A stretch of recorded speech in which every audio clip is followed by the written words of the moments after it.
There's nothing more gratifying than getting winded, getting up to your seat in the upper bowl of either Joe Louis Arena or Nassau Coliseum. Like to have to hoof it up there, no escalator, the steps that are uneven going up, so you're bound to trip at some point. Like that is a old school hockey In experience. Joe, yes. At the Coliseum, we stood up and could no longer see the ice. So I watched the whole game like It wasn't this even to see the standing. It other wasn't end. even standing up. We were sitting down. We could not see the opposite goal. That's how So you yeah, know. that's old school. That's how but you know. Joe Louis was what was more gratifying was first off the crowd was on it the Yeah. whole like just an electric crowd that really was an old school hockey loving crowd that got it.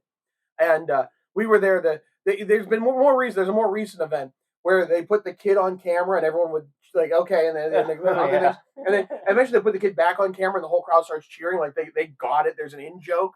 And they go other people and they boo. They put the kid back on, they cheer, and they did that. And that went on. That was like 4 stoppages. They kept doing it, Yep. and the crowd was on it. And it was like Detroit is hockey town. Yeah, 100%. And these jerseys that we're going to talk about here in a second are evident of that. Our hockey town. Yeah. Next on Ugly Thirds.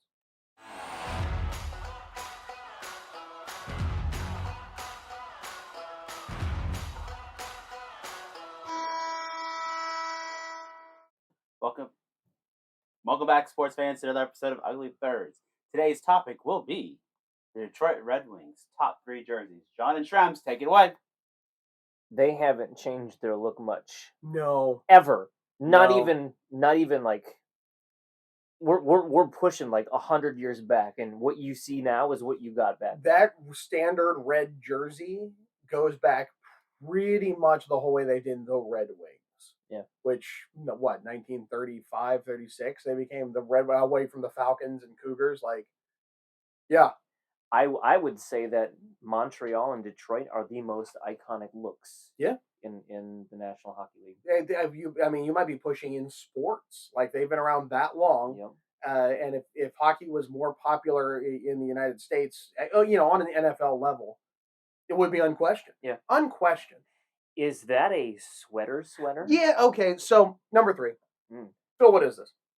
This is the 2009 Winter Classic jersey, But it's sweater, based on the 1928-1920s. If he wrote his own cards, now that he knows what NHL uniforms is, he's clearly shown he knows. I'm going to be doing it says 28-27, which makes no sense. Like 26-27. 26-27. So none of us own the Winter Classic jersey somehow. You when you find one, you let me know. That's just it. It's the first time Detroit ever wore a lace-up collar. I don't know if you knew that. Oh, that's wild. Yeah. Yeah. But I do have the sweater of that. It's Reebok Roger Edwards, which, did you know Reebok made the sweaters? They did. And they're actually good quality. I'm impressed. It's a beautiful jersey. Yeah. Jersey. So, sweater. It's a proper sweater. Yeah. Look, it's a good look. The D is very, it's Detroit. It's the Tigers. It's a Tigers-esque thing. You don't muddy it with this one. But just the font makes all the difference. It really does. It's a classic Gothic D. It's a great look. Midriff stripe that you're never going to confuse with Montreal, right? Clean, everything about clean, this simple. It's clean. It's simple. It's proper. It's a good look. Now, what do you do if you're a team that needs a one-off jersey that's had the same look over and over again, and people are expecting something different from you? You do this. Well, you start to go into faux-back territory, right? Of like, okay, let's evoke an era using what we have. Phil, what is this? This is the 2014 Winter Classic. Like, I would if we were doing our faux-back challenge, this was my number 1. And it would have blown mine out of the It's water. they've never worn anything like faux-back, F-A-U-X, not a throwback. Right. Throwback is something that actually proper existed. This is a throwback to 1942. This never existed. But it evokes that 30s high rolling era. Well, I guess it's more 20s. It's more of a Gothic 20s high rolling, America at its best. This textured felt thing going on in here, it's gorgeous. And the arch lettering really works when I'm kind of shocked. I had to make sure that I got a Pavel Datsyuk, which is, there's nothing wrong with having a Pavel Datsyuk, but I had to get an A because that's where it is. Like fantastic. that's your alternate captain located, and the C was there too, but I enjoyed my A's far more. But the font numbers here, Which is the goofy font. Phil, do you still have that page up? No, I don't. it doesn't look as goofy when it's on Because this jersey. it's the context of it, Mhm. right? It What am I really looking up? worked here. You put it on these modern jerseys today, it's gonna look It looks absolutely as goofy as it did then, as Phil was still working. What year am I The, looking the at? same one you had with the goofy font that you couldn't find last time. Oh, good God. what I like. Top right in that Well, list? not necessarily like, This but one. what Yeah, I that one. find Okay. interesting is there's not a lot of teams that stitch directly on. Oh, there it is. Yeah, no, just in a row. That's fine. What time period is that? This is from 82, 83. Oh, that's a lot sooner than I thought it was. Yeah. Not Back many off still. teams do the direct stitching onto the jersey. This is direct on. Yeah, no nameplate. No. And this is the one at the big house at Michigan Stadium against Toronto, and it was such a, I mean, what a gorgeous event. Yep. That might be the best looking Winter Classic out there. Could have been. Like, that really might have been. And what a great look. Honestly, when people ask about the reverse retro, well, what would you do? I would have flipped this. Yeah. Give me a white version of this. Nobody in reverse retro threw back to an event jersey though. It was always to a year. And it's like 2014 is a year. I mean, if Carolina could throw back to the distant age of 2019, way back, right? Like, why not? What an idea that would have been. Yeah. White version or a vintage white version of this. Tell me that wouldn't have sold like hotcakes. That would have been. But no, we got the touch of gray. Touch of gray. But one off. You got to have a classic in there. And there's nothing more iconic. This is it. This is the look. And like the red is usually listed as the best jersey of all time. Like, I've seen that in, like, okay, if you do the best jerseys of the NHL ever, I've seen of sports, and the Detroit Red Wings red has been named best of. Sure. I've seen ones with Chicago's red too.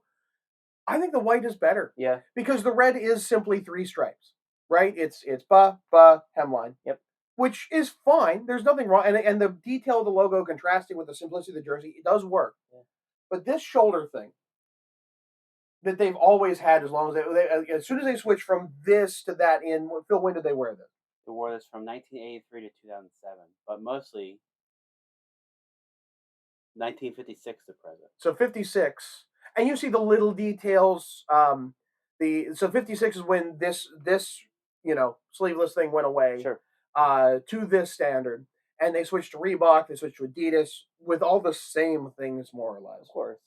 This shoulder thing is just it's part of how hockey jerseys are constructed, and why when Reebok took over and now Adidas, they all struggle to try and replicate this shoulder section. What do we call this? The yoke? It is a shoulder yoke. Yep. Yes, YOKE. It's part of what makes a hockey jersey a bit baggier, probably what makes it look better on a lot of us, because a t-shirt doesn't have that, and so it gets tighter up in the shoulders, where a jersey doesn't, because it's got shoulder pads to go over. Like, that's the point of it, right?